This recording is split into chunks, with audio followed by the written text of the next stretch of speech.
Isang makasaysayang araw sa mga minamahal kong mag-aaral sa ikalimang baitang. Bagong araw, bagong kaalaman. Handa na ba kayo mga bata? Kung kayo'y handa na, isang heart naman dyan. Ako nga pala si Sir Don, ang inyong guro sa araw na ito, na nagsasabing ang mga Pilipinong may pagpapahalaga sa kalusugan, paninigarilyo ay iniiwasan.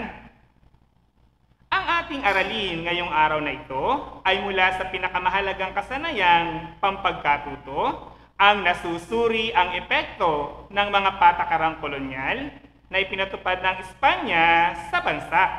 Ang patakarang pang-ekonomiya, ang monopolyo sa tabako. Mga bata, bago ako magpatuloy sa ating aralin, ay magbibigay muna ako ng ilang paalala. Ang mga paalalang ito ay magsisilbing gabay sa inyong pag-aaral. Una, i-comment ang present, guro at paaralan. Pangalawa, ihanda ang mga kagamitan na gagamitin sa inyong pag-aaral. Pangatlo, maging magalang sa inyong mga comment at iwasan ang pagpupost ng mga stickers. Pang-apat, i-comment sa comment section ang mga katanungan kung may nais linawin sa aralin. Panglima at higit sa lahat, ihanda ninyo ang inyong sarili upang mag-aral ng mabuti. Mga bata, halina't magbalik-aral tayo sa nakaraang aralin at sagutan natin ang balikan mo ako. I-comment ang tama kung wasto ang sinasaad ng pangungusap at mali kung hindi. Una, ang galyon ay malaking sasakyang pandagat na nagdadala ng kalakal mula Maynila patungong Acapulco.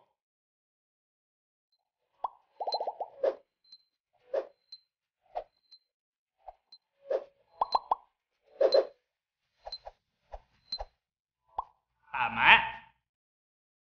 Pangalawa, ang kalakalang galyon ay walang naitulong sa pagunlad ng kabuhayan ng Pilipinas.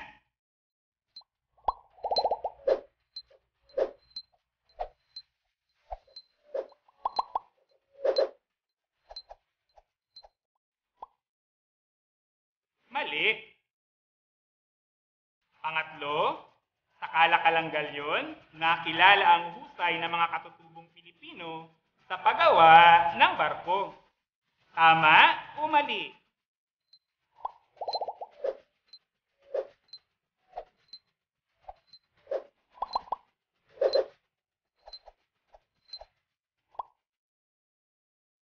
Tama.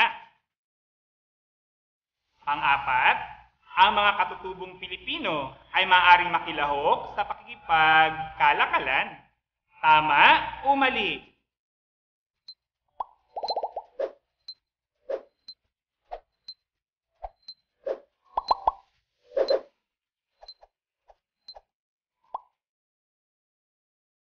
Mali. At panglima, napabayaan ng mga opisyal ng pamahalaan ang kanilang nasasakupan dahil sa kalakalang galyon. Tama o mali?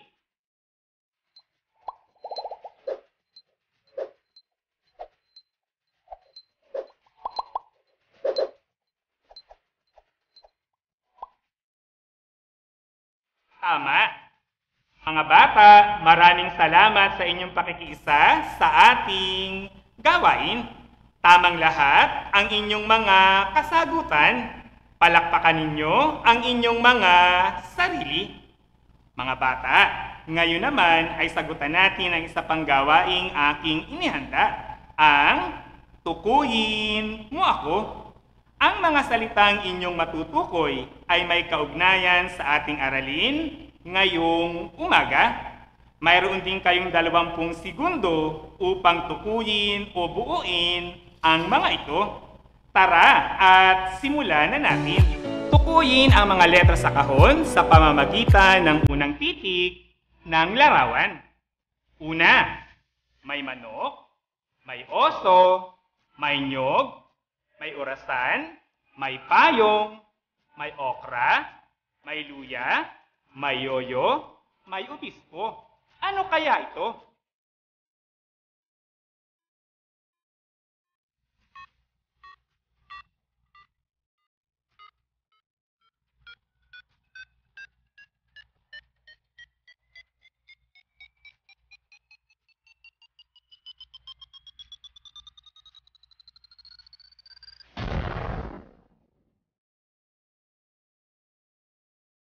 Monopolyo. Pangalawa, may tinapay, may aso, may baka, may abakada, may kama, at may opo. Ano kayang halaman ito?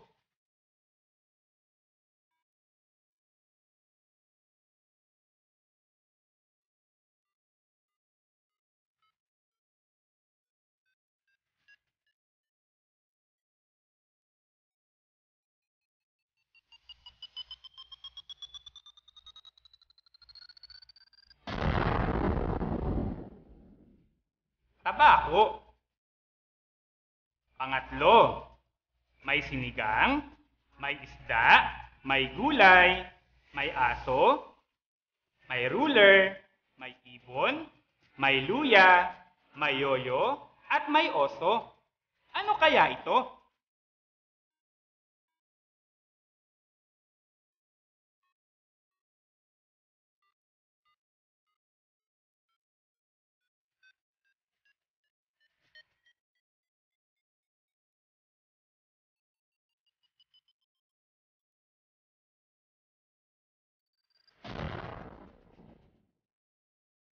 Sigarilyo. Nandyan si Jose Rizal, may opo, may sinigang, may ekis, may barko, may atis, may singkamas, may cactus, may okoy. Sino kaya ito?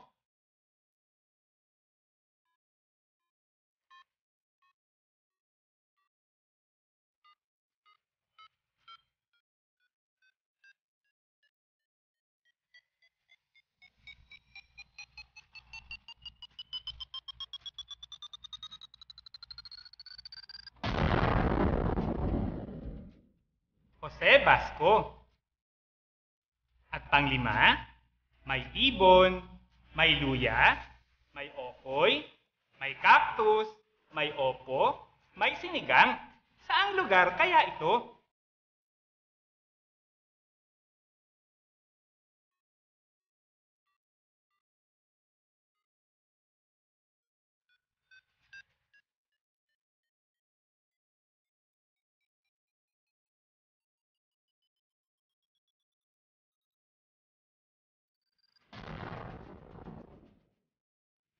Ilocos. Maraming salamat mga bata sa muli niyong pakikiisa sa ating gawain. Tama na naman ang inyong mga kasagutan. Bigyan niyo ang inyong mga sarili ng wonderful clap upang higit ninyong maunawaan ang ating aralin tungkol sa monopolyo sa tabako. Halina't panoorin natin ang bidyong aking inihanda. Tara at simulan na natin. Ang monopolyo sa tabako. Si Jose Basco y Vargas ay dumating sa Maynila noong 1778. Siya ang ika-44 na Kastilang Gobernador-General ng Pilipinas. Pinamunuan niya ang bansa sa loob ng 9 na taon mula 1778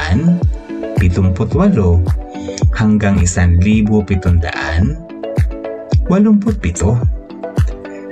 Napansin ni Gobernador General Jose Basco na ang Pilipinas ay pabigat sa Espanya, kung kaya't itunoon niya ang kanyang pamumuno sa pagpapaunlad ng ekonomiya kaysa militar. Nag-isip siya ng paraan upang mapaunlad ang kabuhayan ng bansa upang hindi na umasa sa real situado ng Mexico. Nagbalangkas siya ng mga programang pangkabuhayan tulad ng monopolyo sa tabako. Ano nga ba ang monopolyo?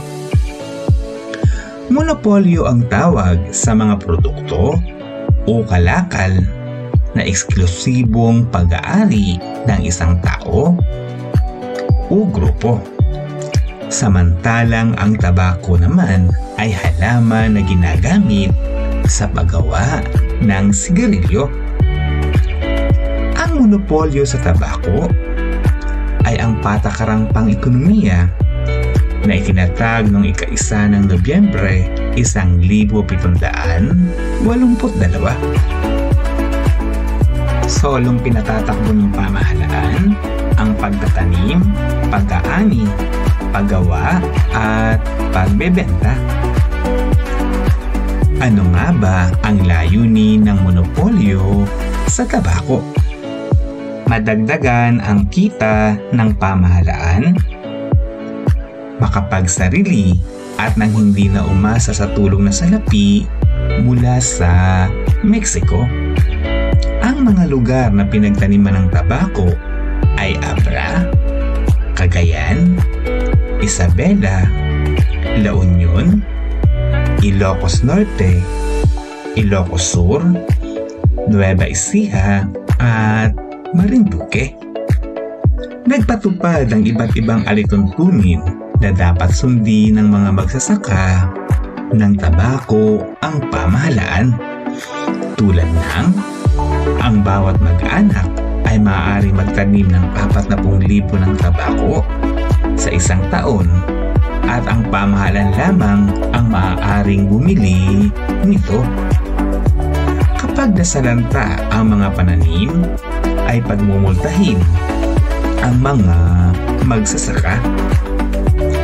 Bawal umithit o gumamit ng sariling aning produkto ang mga magsasaka.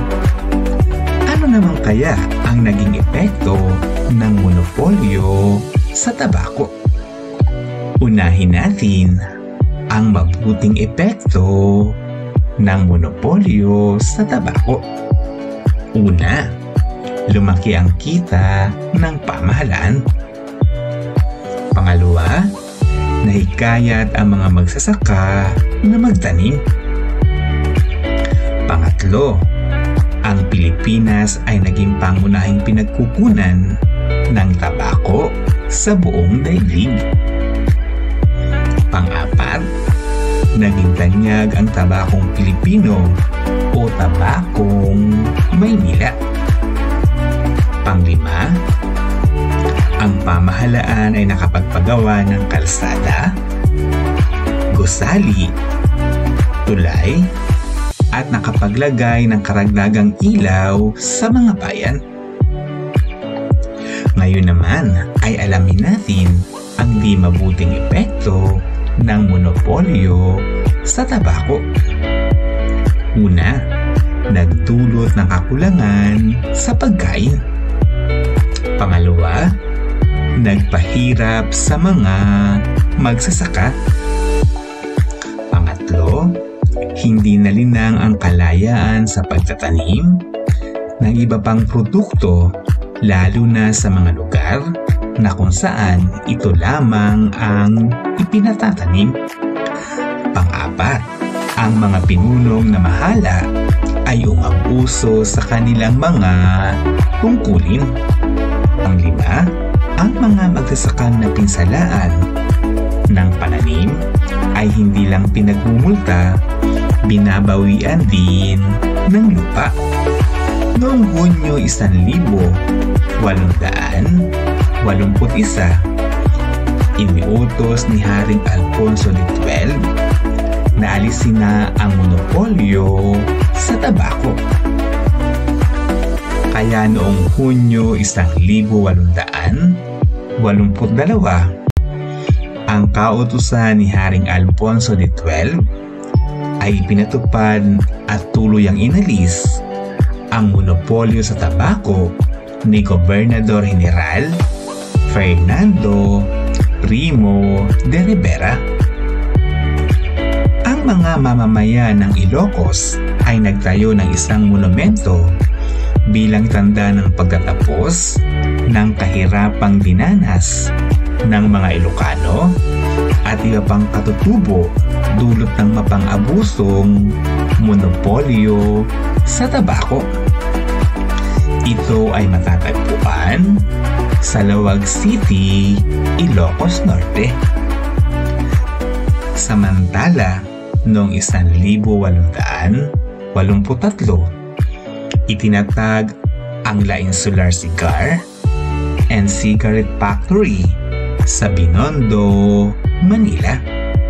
Ito ay sa ilalim ng pangangasiwa ni Don Joaquin Santamarina. Ito ang pangunahing tagapagluwas ng sigarilyo mula sa Pilipinas patungong Amerika at Inglaterra. Maraming salamat! Mga bata, naibigan nyo ba ang video na aking inihanda? Kung naibigan nyo, isang thumbs up naman dyan. Mga bata, tandaan natin, may mabuti at di mabuting epekto ang patakarang pang-ekonomiya na ipinatupad ng Espanya sa bansa, ang monopolyo sa tabako. Ngayon naman mga bata ay dadako tayo sa pangwakas na gawain. Basahing mabuti ang pangungusap at i-click ang masayang muka kung mabuting epekto at malungkot na muka kung di mabuting epekto ng monopolyo sa tabako. Una, ang Pilipinas ay nakilala bilang pangunahing pinagkukunan ng tabako sa buong daigdig. Masayang muka o malungkot na muka?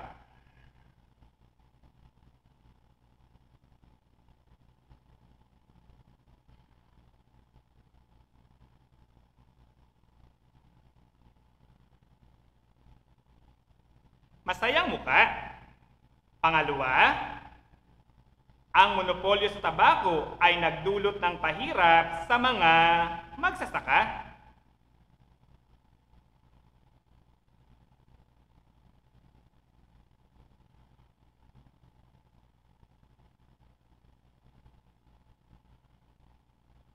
Malungkot na muka.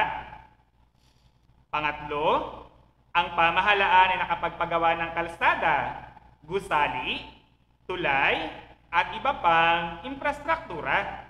Masayang muka o malungkot na muka?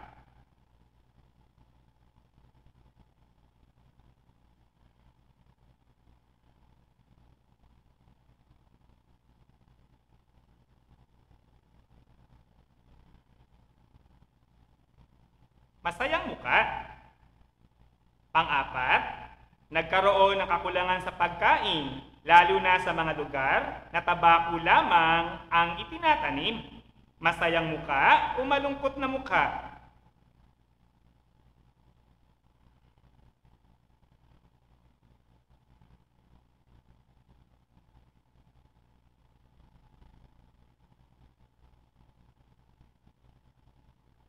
Malungkot na muka. Panglima, ang mga pinunong na mahala sa programa ay umabuso sa kanilang mga tungkulin.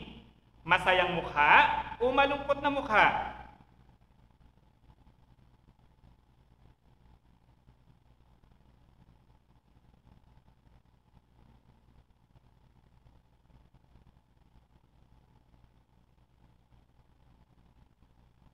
Malungkot na mukha. Maraming salamat mga bata sa muli niyong pakikiisa sa ating gawain. Tama na naman ang inyong mga kasagutan. Bigyan niyo ang inyong mga sarili ng wonderful clap. Para sa inyong takdang aralin, sagutan ang Module 5. Ngayon naman ay dadako tayo sa itanong mo kay Sir Don. Ang ating katanungan ay mula sa Apolonia F. Rafael Elementary School. Bakit 8 lalawigan lang po ang pinagtaniman ng tabako noong panahon ng mga Espanyol? Napakagandang katanungan. 8 lalawigan lamang ang pinagtaniman ng tabako noong panahon ng Espanyol sapagkat ang 8 lalawigang ito ang may angkop na klima sa pagtatanim ng tabako. Kung mayroon pa kayong ibang katanungan mga bata, ay maaari niyong itanong sa inyong guro sa inyong follow-up lesson. Nagpapasalamat ako sa mga sanggunian tulad ng Makabayan 5, Pinoy Ako 5, at iba pa. Abangan din si Binibining Hana A. Coronel sa kanyang pagtalakay sa Patakarang Pang-ekonomiya, ang Royal Company.